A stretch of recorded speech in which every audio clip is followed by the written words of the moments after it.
السلام عليكم ورحمة الله وبركاته. مثل ما تشوفون اخواني اعزائي، بلاك محروق.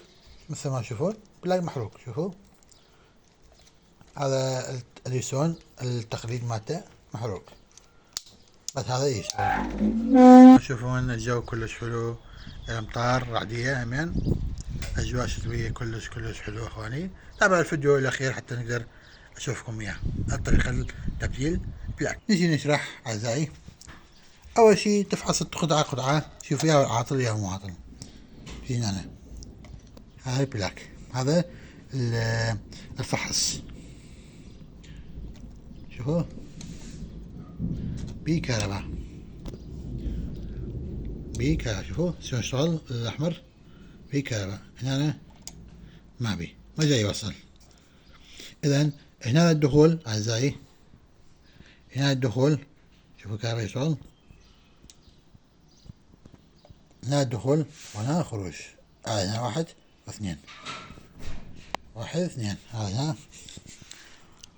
هذا واحد، خلي هنا واثنين هنا. هذا واحد دخول الكهرباء، وهذا واير ثاني اللي يروح البلاك او اللي يروح المصباح الانارة. اوكي هذا واحد. عندك المصباح يعني رباعي، مثل هذا رباعي. شلون سوي جوين؟ لو تشوفون قدامكم اعزائي، هذا الواير اصفر من هنا رايح على هذا. شوفوا هذا رايح على هذا، هذا رايح على هذا، وهذا رايح على ذاك الاخ. اوكي هذا جوين يعني رابطهن حتى يوصل الكهرباء النقاط. تقدر تربط هذا هنا من هنا لهنا، ولهنا لهنا، ولهنا لهناك. اوكي هذا تربطن كلش عالي.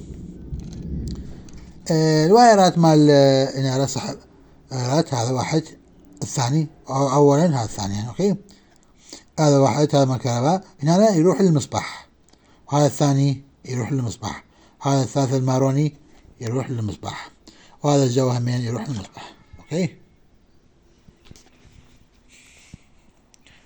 اقوى من هذا من ذني همين نفس الشيء اعزائي.